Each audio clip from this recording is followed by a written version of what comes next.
The Assembly will now hear an address by His Excellency Andrzej Duda, President of the Republic of Poland. I request protocol to escort His Excellency and invite him to address the Assembly.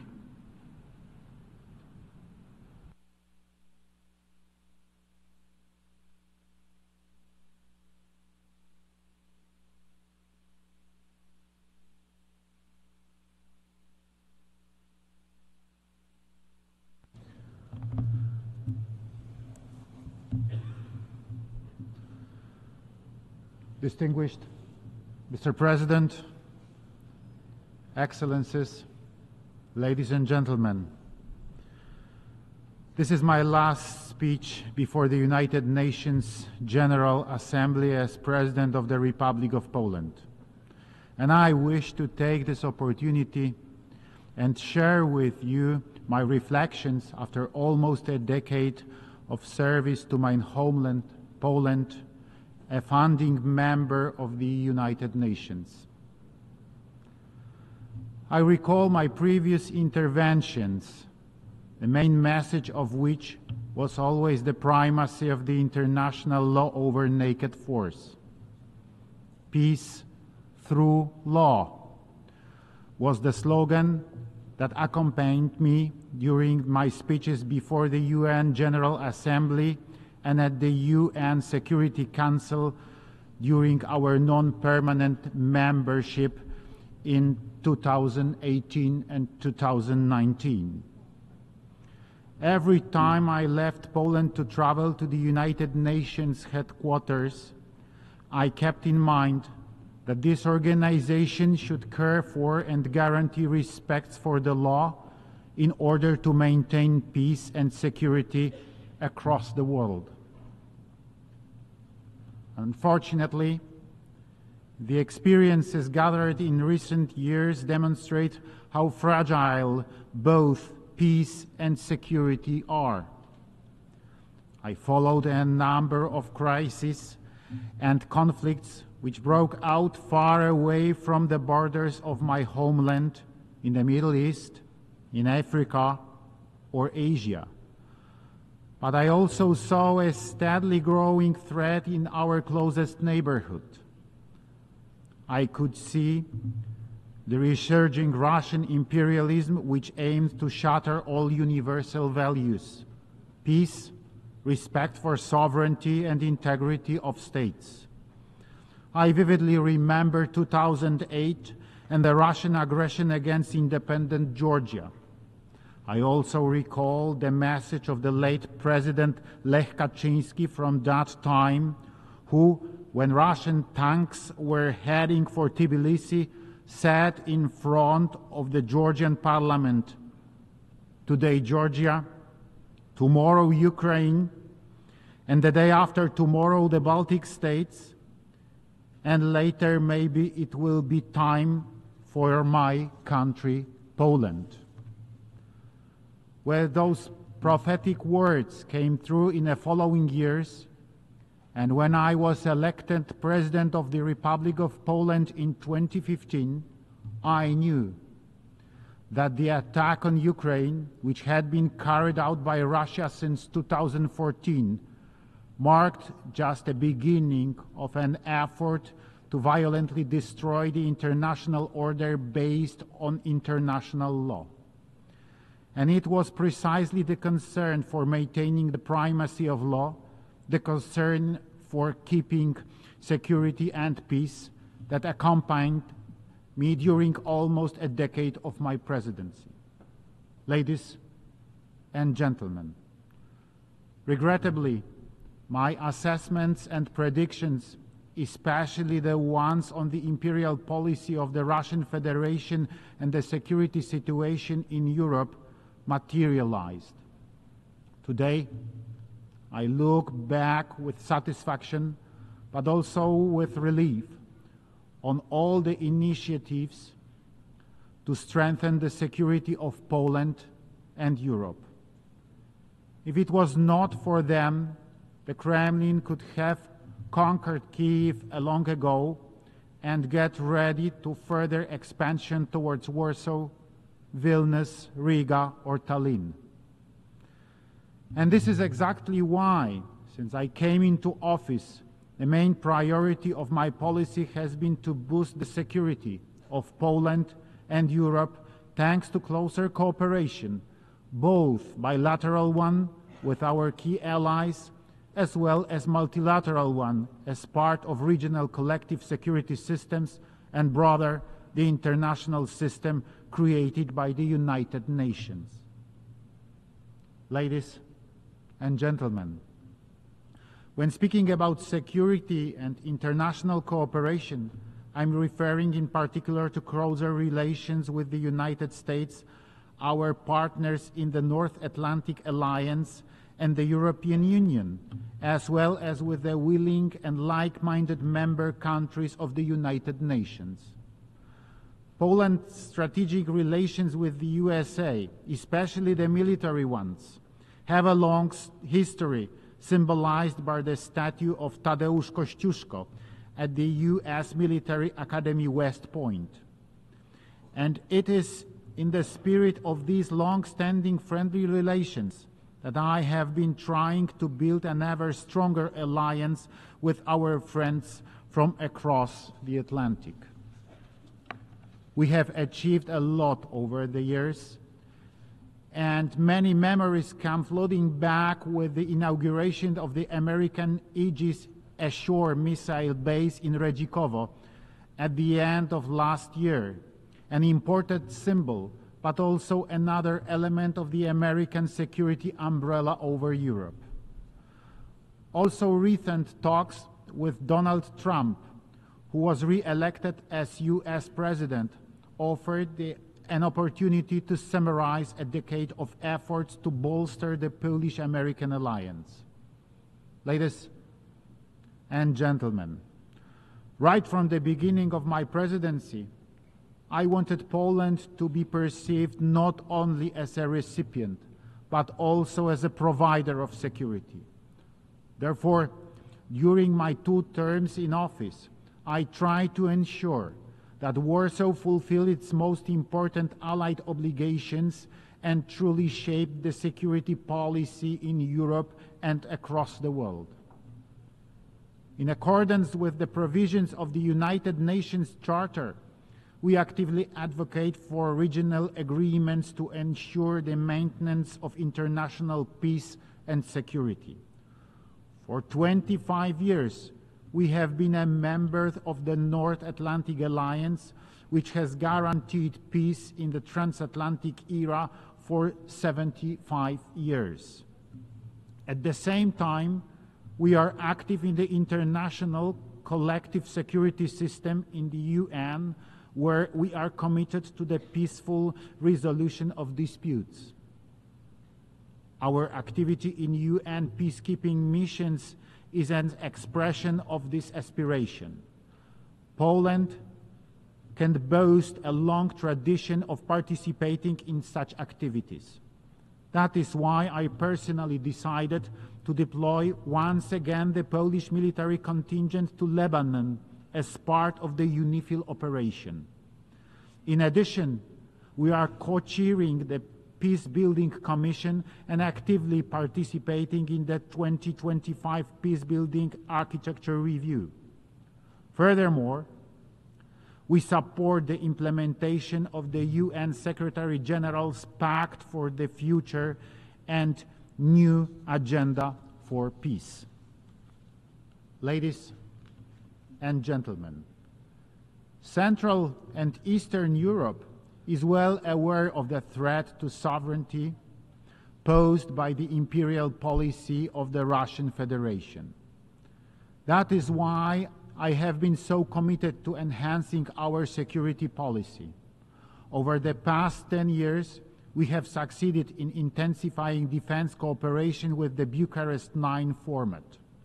Together with the countries in a region, we have prepared to counter the most challenging threats: Russian hybrid attacks on our borders, sabotage on land at sea, and the worst-case scenario, the full-scale aggression against our neighbor, Ukraine. We reacted jointly and as one of the first to the blatant and brutal violation of international law. From the first day of the war, we have been clear about who is the victim and who is the aggressor, and we have continuously supported Ukraine, which is defending itself against Russia's neo-colonial ambitions. Led by concern for security and the urgently needed development of our region, I initiated in 2015, along with the then President of Croatia, Kolinda Grabar-Kitarović, the 3Cs initiative, the goal of which is to improve the connectivity among 13 countries of Central and Eastern Europe. A decade has passed since the launch of the 3Cs initiative, and I can see that we have achieved a great deal in terms of modernization of infrastructure connections between the north and south of Eastern Europe. Currently, the 3Cs initiative is one of the fastest growing regions in the world, with a projected GDP growth of 35% by 2030. It is a gigantic market inhabited by 120 million citizens ready to cooperate and do business together. I know that others also take note of this because every year the interest in cooperation with the initiative increases, as exemplified by the strategic partnerships with the USA and Japan, which recognize the investment potential in our part of Europe. The 10th 3Cs Initiative Summit is approaching. It will take place on April the 28th and 29th in Warsaw. Let me use this opportunity and encourage everyone interested in cooperation to invest in our region and participate in a summit. Ladies and gentlemen, I'm aware that I represent a state that has a huge advantage in relations with many other countries. What I'm alluding to is the fact that Poland has never imposed its views on anyone. What we did was taking care of and supporting respect for fundamental rights, the rights enshrined in the Charter of the United Nations. We know perfectly well what it means to fight against the colonizer. Poland has never been a colonial state, and we are proud of that. This has allowed us to build lasting and friendly relationships which I have tried to deepen by traveling and talking to leaders from the Arab world, Africa, and Asia. During my visits, I strive to understand the perspective and political conditions of regions distant from Europe and to present our position always based on mutual respect and partnership. Ladies and gentlemen, at a time when regional security formats do not always allow us to provide international stability, let us recall the reason why the United Nations organization was established. Let us remind ourselves why we have worked together to develop international law in order to best guarantee peace and protect the sovereignty and integrity of states. Why is this law not respected by everyone today, including the permanent members of the UN Security Council? I can find one answer: insufficient power to safeguard international law and the principles of the United Nations Charter. Ladies and gentlemen, I'm standing before you as the representative of Poland, a country with over 1,000 years of history, painfully tested by this very history. Our experience includes the construction of a powerful state one of the strongest in the 17th century's Europe, as well as the bitter experience of gradual partitions carried out by our neighbors, which ended in the loss of independence, followed by a constant independence struggle which lasted for more than 123 years and cost hundreds of thousands of lives until we finally regained it in 1918. Our independence lasted just 20 years, and it was destroyed by two totalitarian regimes of the 20th century, Russian communism and German Nazism. I'm invoking the history of Poland because I know that when it comes to the experience of fighting for independence, the sacrifice made in this struggle, the enormous material losses, I'm talking about an experience that is universal.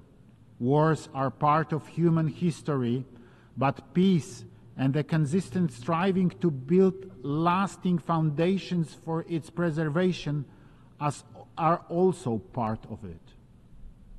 The last 30 years of Poland's history, since we successfully broke free from Russia's sphere of influence and were able to decide on our own economic policy, security, and alliances, has been a period of unprecedented economic development, improvement in the standard of living of citizens, social services, and development opportunities. From a backward, poor country with high unemployment rate, we transformed into a highly developed state, creating thousands of jobs in modern sectors of the economy. Today, we are the 21st largest economy in the world, and our ambition is to join the G20. All these successes were possible thanks to peace in Europe. Therefore, in Poland, we sincerely believe that only peace can provide optimal conditions for development. And that is why all imperial ideologies that see conquest as a tool to improve the lives of their own citizens and strengthen the international position of the states are alien to us. Our success, I'm referring to the countries of Europe, consisted in creating such a system on the old continent in which war was hard to imagine because it did not benefit the aggressor. It was contradictory to development, the power of the state, the prosperity of its citizens. At the same time, I admit that this way of thinking has made many European leaders blind to the threat of Russia's imperial policy.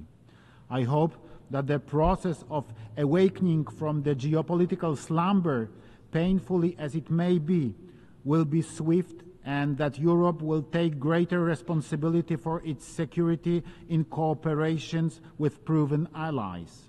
After all, there is no choice. Citizens understand this. Now it is a time for the state leaders to follow suit. Ladies and gentlemen, I and Security Council high-level debate in 2018 and talking about the importance of law for maintaining peace. Today, in the third year of the war in Ukraine, a country neighboring Poland, I would repeat the words I spoke then. International law remains the strongest tool for civilized nations to ensure a lasting peace. However, today I would add that peace can only be defended if it is backed by the real force capable of deterring a potential aggressor. On the other hand, if a war could not be prevented, restoring peace requires justice as well as force. This is because only a just peace can be lasting. Ladies and gentlemen, war does not respect borders human dignity, systems of values, or confessions. It means death, destruction, and contempt for other people. No continent was spared the experience of war. It threatens all our countries, even if the risk of a war breaking out in a given part of the world seems limited at the moment. Therefore, a wise and forward-looking policy requires support for actions fostering peace and not supporting the aggressor. It is in the best interest of all our countries. For the last few decades, Poland has pursued a foreign policy in which peaceful and partnership-based cooperation was the goal and not just a means to achieve political or economic benefits. Rest assured that Poland will not go off this course. Poland will continue all initiatives aimed at strengthening a just peace in the world. Thank you.